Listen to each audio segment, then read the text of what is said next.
Good morning, everyone.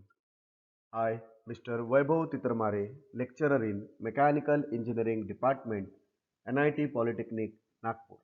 Welcome you all in this lecture series of subject Mechanical Engineering Material. And today's topic for discussion is normalizing and hardening heat treatment. Let us revise the previous lecture. In previous lecture, we have discussed about full annealing, process annealing, stress relief annealing, recrystallization annealing, and spheroidized annealing. Learning outcomes. After completion of this lecture, you are able to describe with neat sketches the specified heat treatment processes. Select relevant heat treatment process for the given material with a justification. These are the program outcomes which are going to be achieved after successful completion of this lecture. So let us discuss about the process normalizing. ये जो normalizing process है ये same है as a एनलिंग but इसका जो temperature range है या इसकी हीटिंग रेंज जो है ये एनलिंग से ज़्यादा होती है और इसे हम कूल करने का जो तरीका है वो डिफरेंट है। नॉर्मलाइजिंग में हम स्टील को एयर में कूल करते हैं, स्टील एयर में। तो आइए देखते हैं। So normalizing is similar to full annealing except steel is generally cooled in a steel air. Normalizing consists of heating steel to a temperature 40 to 55 degree above critical temperature and hold for some time, then cooling in steel air to a room temperature. तो यहाँ पे क्या होता है कि हम जो है स्टील को 40 से 55 डिग्री अबोव मतलब 40 से 50 डिग्री इसके क्रिटिकल टेम्परेचर के जो कि हमारा AC3 या ACM टेम्परेचर उसे हम थोड़ी देर तक रखते हैं और फिर उसे हम रूम टेम्परेचर पे कूल करते हैं। In some special cases cooling rates can be controlled by either changing air temperature or air volume. After normalizing the resultant microstructure should be pearlite. तो आपको ध्यान में रखना है कि नॉर्मलाइजिंग होने के बाद हमें जो माइक्रोस्ट्रक्चर मिलता है वो है pearlite. The temperature involve in this process is more than that of the annealing the homogeneity of austenite increases. यहाँ पे टेम्परेचर का जो रेंज है एनलिंग से ज़्यादा है इसलिए हमें ऑस्टेनाइट होमोजेनियस स्ट्रक्चर मिलता है and it results in a better dispersion of ferrite and cementite in a final structure और इसकी वजह से हमें फेराइड और सीमेंटाइड का बराबर सहयोग मिलता है। Result is better dispersion of cementite in a final structure. So this is the diagram which shows the normalizing range. ये जो रीजन देखिए ये वाला जो दिख रहा है ना आपको, this range is a normalising range है ना। मतलब जो एनलिंग के लिए जो हमें टेम्परेचर लगता था उससे थोड़ा ज़्यादा, ठीक है। तो आपने ध्यान में रखना है, पेपर में पूछा जाता है कि ये कौन सी डायग्राम इंडिकेट कर रहा है। तो normalising range, this is the normalising range. अभी हम देखते हैं कि नॉर्मलाइजिंग में ऐसी क्या विशेषताएं है। What are the characteristics of normalizing. The grain size is finer in normalized structure than the annealed structure. इसका जो grain size होता है ये काफी फाइनर होता है as compared to the annealed structure. Normalized steels are generally stronger and harder than the annealed steel. जो normalized steel होती है ये hard रहती है, strong रहती है annealed steel के components से। Steels are soft in anneal condition and tend to stick during the machining. By normalizing, an optimum combination of strength and softness is achieved, which result in a satisfactory level of machinability in the steel. जैसे हम किसी material को annealed करते हैं है ना, तो वो क्या बन जाता है, सॉफ्ट हो जाता है। बट जब हम नॉर्मलाइजिंग प्रोसेस देते हैं तो उसके स्ट्रेंथ और हार्डनेस में हम बराबर ऑप्टिमल कॉम्बिनेशन अचीव कर सकते हैं। और नॉर्मलाइजिंग की वजह से हम स्टील की मशीनेबिलिटी भी बढ़ा सकते हैं। Normalizing is the effective way to eliminate the carbide network. ना कार्बाइड को हमें अगर बाहर निकालना है, एलिमिनेट करना है, तो हमें कंपोनेंट के ऊपर नॉर्मलाइजिंग करना बहुत जरूरी है। अभी हम देखते हैं कि नॉर्मलाइजिंग के क्या क्या ऑब्जेक्टिव्स है। तो सबसे पहले हमने देखा था to refine the grain structure, to obtain the uniform structure, to decrease the residual stresses को रिलीव करना, to improve the machinability, to produce uniform structure, to refine the grain size of the steel, may achieve required strength and ductility in steel that is too soft or ductile for machining, improve structures in a weld, produces harder and stronger steel than the annealing, ये हमने देख चुके हैं, eliminate carbide network, ये भी हमने देखा है, and improve the engineering properties of the steel. So these are the various objectives of normalizing. अभी हम देखते हैं कि नॉर्मलाइजिंग और एनालिंग में विशेष क्या डिफरेंस होता है। तो यहाँ पे आपको 3 कॉलम दिख रहे हैं। एक कॉलम है आपका सीरियल नंबर का, एक कॉलम है आपका एनालिंग का और एक कॉलम है आपका नॉर्मलाइजिंग का।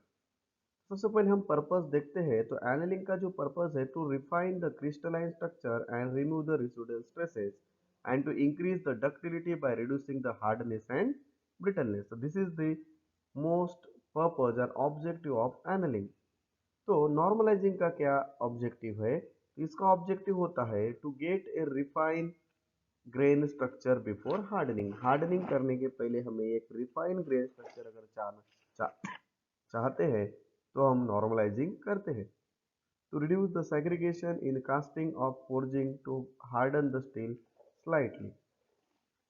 दूसरा होता है कि एनालिंग में हार्डनेस, टेंसाइल स्ट्रेंथ और टफनेस की जो वैल्यू होती है वो कम होती है और नॉर्मलाइजिंग में हार्डनेस, टेंसाइल स्ट्रेंथ और टफनेस ये ज़्यादा मिलती है।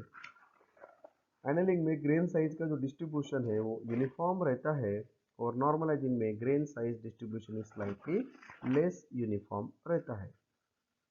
एनालिंग के कंपोनेंट्स में इंटरनल स्ट्रेसेस कम रहते हैं और यहाँ पे इंटरनल स्ट्रेसेस ज़्यादा रहते हैं। एनालिंग में परलाइट जो मिलता है काफ़ी इंपॉर्टेंट है। परलाइट जो मिलता है वो कोर्स स्ट्रक्चर का मिलता है और नॉर्मलाइजिंग में जो हमें परलाइट मिलेगा वो फाइन मिलेगा। जो एनिल्ड स्ट्रक्चर है उसे हम अगर देखना चाहते हैं तो हमें ऑप्टिकल माइक्रोस्कोप का यूज़ करना पड़ेगा और it is usually unresolved with optical microscope. इससे भी नहीं दिखता है ऑप्टिकल माइक्रोस्कोप से। Annealing is more expensive at it uses the ovens. Ovens लगते हैं इसको ठंडा करने के लिए, है ना। हमने देखा था एनिलिंग को हम फर्नास के अंदर कूल करते हैं, तो इट इज़ मोर एक्सपेंसिव। और नॉर्मलाइजिंग ये लेस एक्सपेंसिव है क्योंकि नॉर्मलाइजिंग में हम एयर में कूल करते हैं। और एक हम लिख सकते हैं एनालिंग में कि एनालिंग में हीटिंग रेंज कम रहती है, नॉर्मलाइजिंग में हीटिंग रेंज ज़्यादा रहती है। तो this is the basic difference between annealing and normalising. तो देखते हैं अभी एप्लीकेशंस क्या क्या है हमारे नॉर्मलाइजिंग के। So ferritic stainless steel stamping in automobile industry. Automobile industry में हम नॉर्मलाइज स्टील का यूज़ करते हैं। Nickel based alloy in the nuclear industry में भी नॉर्मलाइज है। जो निकेल बेस्ड अलॉय रहते हैं न्यूक्लियर इंडस्ट्री में यूज होंगे, उसके लिए हम नॉर्मलाइजिंग का यूज करेंगे। कार्बन स्टील में भी normalize after cold roll to reduce the brittleness cause by the work hardening. जो होता है कार्बन स्टील वो भी हम कोल्ड वर्क होने के बाद, जब कोल्ड वर्किंग प्रोसेस होंगे या कोल्ड रोल प्रोसेस होंगी किसी कंपोनेंट के ऊपर, तो उसके ऊपर हम नॉर्मलाइजिंग करते हैं। तो these are the basic applications of normalising.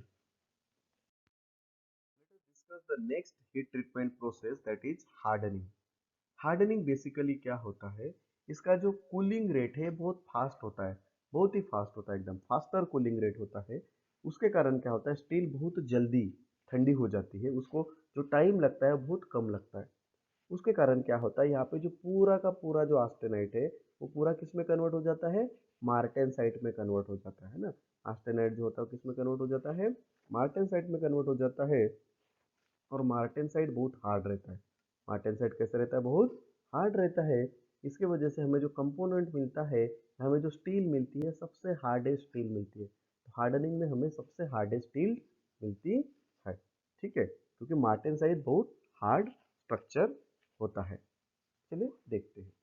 तो hardening heat treatment generally consists of heating to a hardening temperature 30 to 50 degree centigrade above the upper critical temperature। मतलब हार्डनिंग टेम्परेचर जो है, अपर क्रिटिकल टेम्परेचर जो है, उसके 30 से 50 डिग्री सेंटीग्रेड तक हम उसको स्टील को हीट करते हैं। होल्डिंग एट दैट टेम्परेचर, और उसे हम कुछ देर तक उसी टेम्परेचर पर रखते हैं। Followed by rapid cooling. यहाँ पे कौन सी कूलिंग होती है? रैपिड कूलिंग, यानी फास्ट कूलिंग होती है। कंपोनेंट को हम बहुत फास्टली कूल करते हैं, उसे हम बोलते हैं क्वेंचिंग। उसे हम क्या बोलते हैं? क्वेंचिंग। और क्वेंचिंग हम कहाँ पे करते हैं? ऑयल, वाटर और साल्ट बाथ में। कहाँ पे करते हैं हम? Oil, water and salt bath में। Hardening temperature is same as that of the normalizing. और जो हार्डनिंग टेम्परेचर है वो नॉर्मलाइजिंग टेम्परेचर के बराबर होता है, ये आपने ध्यान में रखना है। The hardening temperature depend on the chemical composition. Hardening का हमें टेम्परेचर कितना रखना है, वो केमिकल कंपोजिशन के ऊपर डिपेंड करता है। जैसे कि प्लेन कार्बन स्टील जो है, hardness depend on the carbon content, है ना। प्लेन कार्बन स्टील हमने पढ़ा था, low carbon steel, medium carbon steel और हाई कार्बन स्टील। तो कार्बन कितना है उसके ऊपर हम हार्डनिंग की करेंगे। अगर हाइपोयूटेक्टोइड स्टील है, अगर हाइपोयूटेक्टोइड स्टील है तो उसे हम 30 से 50 डिग्री अबो अपर क्रिटिकल टेम्परेचर हीट करेंगे, बराबर है, हाइपोयूटेक्टोइड। और अगर हाइपर यूटेक्टोइड स्टील है, अगर हाइपर यूटेक्टोइड स्टील है तो हम क्या करेंगे उसको 30 से 50 डिग्री अबो लोअर क्रिटिकल टेम्परेचर। तो ये काफ़ी कंफ्यूजिंग मैटर, ये आपने बराबर ध्यान में रखना है कि हाइपो रहा तो 30 से 50 डिग्री अपर, और हाइपर रहा तो 30 से 50 डिग्री लोअर क्रिटिकल टेम्परेचर। और हार्डनिंग में हमें जैसे पता है कि वो बहुत हार्ड स्टील का स्ट्रक्चर मिलेगा, तो जो कटिंग टूल्स है ना, अगर हमें किसी मटेरियल को दूसरे मटेरियल से काटना है तो वो बनाने के लिए हमें क्या करना पड़ेगा?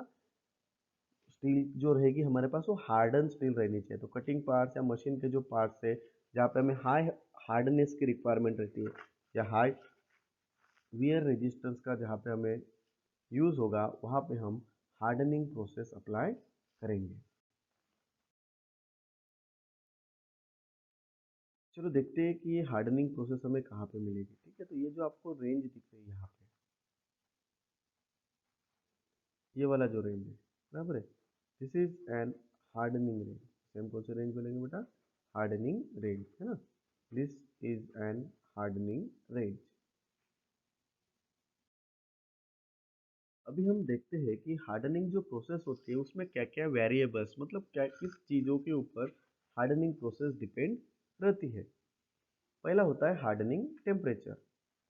The steel should be heat treated to obtaining austenitizing temperature. मतलब ऑस्टेनाइजिंग टेम्परेचर तक हमें स्टील को हीट करना है। The lower temperature results in a lower hardness, है ना। जितना कम टेम्परेचर पे आप हीट करोगे उतनी हार्डनेस कम मिलती है, due to incomplete transformation to a austenite. क्योंकि वहाँ पे ऑस्टेनाइट का जो होता है ट्रांसफॉर्मेशन बराबर होता नहीं है। If this temperature is too high, will also result in a lower hardness due to coarse grained structure। अगर हमने इसको टेम्परेचर को ज़्यादा भी रखा तो कोर स्ट्रक्चर हमें मिलेगा, और उसके वजह से उसकी हार्डनेस भी कम होती है। तो हम जब हीट ट्रीटमेंट करेंगे हार्डनिंग के बारे में तो हमें टेम्परेचर का विशेष महत्व रहता है, हमें ध्यान देना पड़ेगा। दूसरा होता है सोकिंग टाइम। मतलब कितने टाइम तक हम उस स्टील को सोक करेंगे, मतलब होल्ड करके रखेंगे। Soaking time at a hardening temperature should be long enough to transform homogeneous austenite structure, है ना। जितना समय तक हम उसको पकड़ के रखेंगे तो हमें एक होमोजेनियस ऑस्टेनाइट स्ट्रक्चर मिलता है। Soaking time increases with the increase in the section thickness and the amount of allowing element being treated। Next होता है delay in quenching. After soaking, the steel is immediately quenched. Delay in quenching may reduce the hardness due to the partial transformation of austenite। तो जैसे ही हमारा holding process खत्म हो जाता है, holding का जो पीरियड है खत्म हो जाता है, उसके इमीडिएटली हमें क्वेंचिंग मीडियम में उस स्टील को इमर्स करना है। अदरवाइज जितना हम ज़्यादा डिले करेंगे उसके वजह से हमें हार्डनेस कम मिलेगी। ठीक है, तो आपने डिले नहीं करना है जब भी हम क्वेंचिंग प्रोसेस के लिए जाएंगे। तब क्वेंचिंग मतलब rapid cooling of A steel. जब हम हार्डनेस पढ़ते हैं या हार्डनिंग पढ़ते हैं तो एक इम्पॉर्टेंट टर्म वहाँ पे आती है hardenability.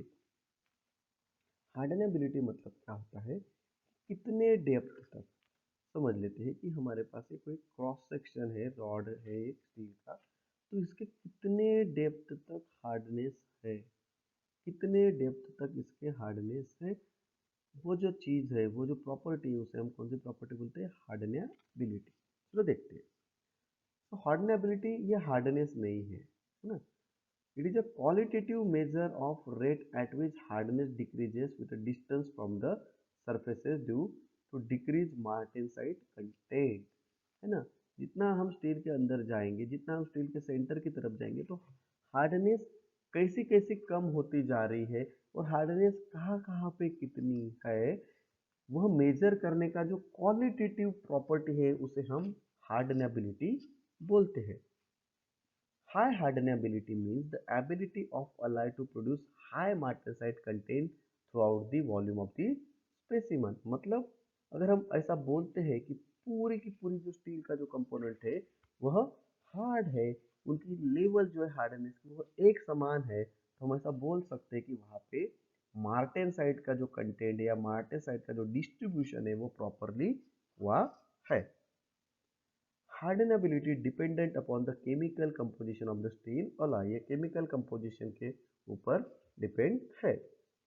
Addition of nickel, chromium and molybdenum will slow the transformation to other phases and allow more transformation to form. तो आपने एक बात ध्यान में रखनी है कि अगर हमें पूरा यूनिफॉर्म मार्टेनसाइट अगर चाहते हैं, स्टील में यूनिफॉर्म हार्डनेस अगर हम चाहते हैं, तो वी मस्ट ऐड निकल, chromium and molybdenum. Most heat treatable steels are alloy rather than plain carbon steel। इसलिए ही हम अलॉइंग एलिमेंट्स को ऐड करते हैं ताकि हम स्टील की जो है हार्डनेस अच्छे से अचीव कर सके। फिर हार्डनेबिलिटी किन फैक्टर्स के ऊपर डिपेंड रहती है वो भी थोड़ा शॉर्ट में हम देख लेते हैं। तो वो क्वेंचिंग मीडियम के ऊपर डिपेंड करती है, जो स्पेसिमन है मतलब जो स्टील का कंपोनेंट है जिसके ऊपर हम हार्डनेबिलिटी टेस्ट करने वाले हैं, और जो ज्योमेट्री है वो कौन से शेप का स्टील का कंपोनेंट है उसके ऊपर डिपेंड रहता है। जैसे quenching medium, cool faster in water than a air या ऑयल, है ना। फास्ट कूलिंग अगर हम करते हैं तो वार्पिंग और क्रैक्स भी आते हैं, है ना। अभी हम देखते हैं कि क्या क्या ऑब्जेक्टिव्स होते हैं हार्डनिंग के। तो सबसे पहले हम देखते हैं कि सबसे पहले इसका इंपॉर्टेंट है हार्डनेस बढ़ाना, इसमें नाम में ही दम है, hardness. To harden the steel to resist the wear, to enable steel to cut other metal. जब इसकी हार्डनेस बढ़ेगी तो ऑब्वियसली दूसरे मेटल को इजीली कट कर पाएगा। To improve the strength, toughness and ductility, strength, toughness and ductility. To develop the best combination of strength and a notch ductility, इसमें strength भी अच्छी रहेगी और डक्टिलिटी भी अच्छी रहेगी। तो अगर हम ऐसे कोई कंपोनेंट में चाहते हैं तो हमें हार्डनिंग ये प्रोसेस करना पड़ेगा। Let us discuss the applications of hardening process. सबसे पहले जो होता है machine cutting tools, steel drill bits, taps, lathe machine tools need to be much harder than the material they are operating on a order in order to be effective, ना। तो cutting tools बनाने के लिए हम उसका use कर सकते हैं। नाइफ ब्लेड, जो भी कटिंग ब्लेड्स रहते हैं, हाई हार्डनेस ब्लेड की शार्प एजेस। बेरिंग्स बनाने के लिए हम इसका यूज कर सकते हैं।